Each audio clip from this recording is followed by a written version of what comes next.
A Complete Unknown is the latest musical person biopic from director James Mangold, and this one stars Timothee Chalamet as legendary musical artist Bob Dylan.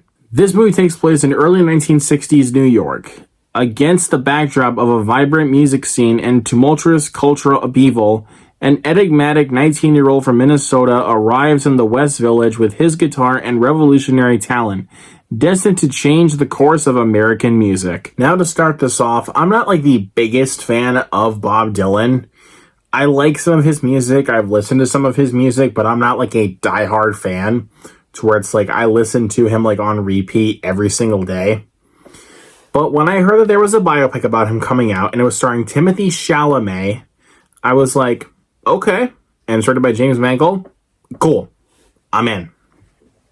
So I saw this one last night at the time of filming this with my best buddy.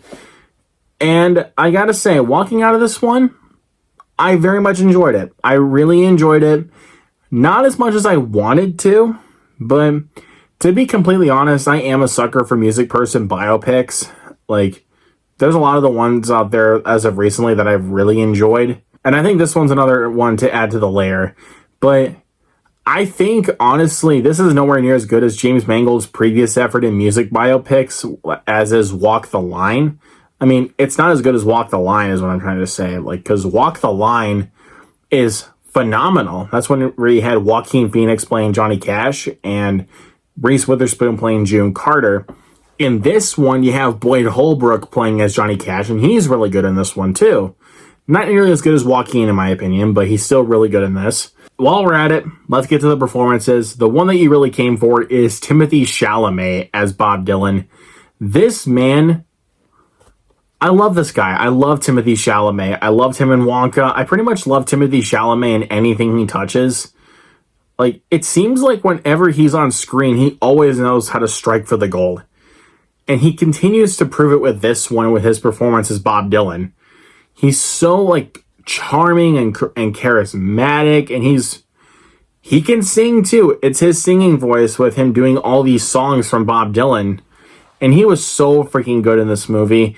Edward Norton's also in this movie. I haven't seen him in a new film since Glass Onion from a couple years ago. My goodness, man, I'm a huge Edward Norton fan, and whenever I get to see this man on screen, I'm like smiling ear to ear. Like, I'm a huge fan of this guy, and pulls off another excellent performance. Elle Fanning is also in this movie as well as Bob Dylan's lover. Like, or at least I think she used to be his lover in real life.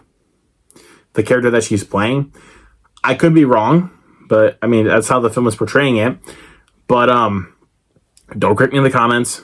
I'm not like a huge fan of Bob Dylan. Just saying. But she was really good in this one, too. Monica Barbaro is also in this one, too. She's fantastic.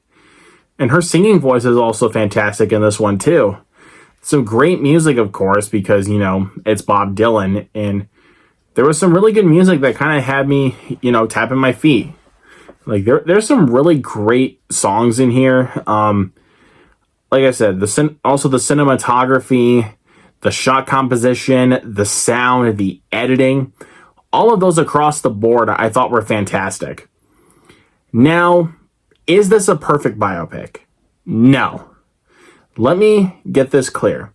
Like I said, I'm not a huge fan of Bob Dylan. I'm not like a fanatic where I know everything about him. But what I'm trying to get at here is, I think this film, but here's the thing about this film. This film only explores 4 years of his life when he started out with country and folk music. But with this one, but I kind of wish with this movie that they expanded a little bit more on his life. Sure, they might have rushed through some things, but I kind of wish that they did some more with his life rather than just, you know, 1961 and 1965, like when, you know, he was going through like genre changes. But I mean, I'm not going to blame the film for that, though. I mean, I still think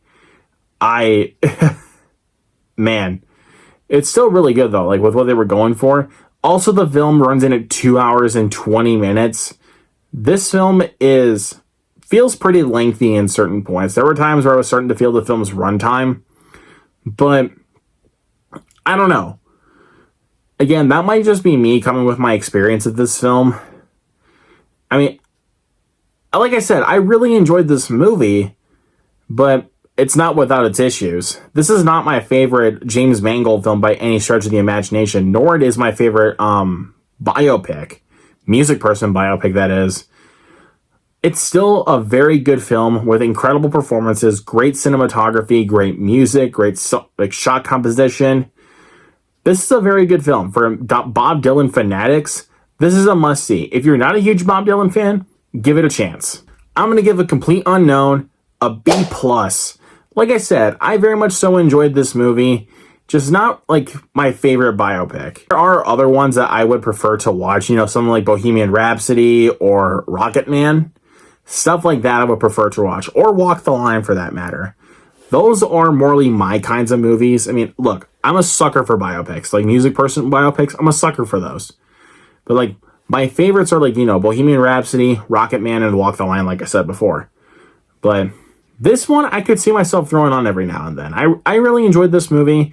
Like I said, Bob Dylan fanatics, you should see it. Not so much Bob Dylan fans like myself. Check it out. Give it a chance. Let me know in the comments below what you guys thought of A Complete Unknown. Hit that subscribe button down below. Hit that notification bar next to it so you never miss a post. Hit that thumbs up. Share this video. You guys know what to do. And that's it for me tonight, you guys. Take care. Peace.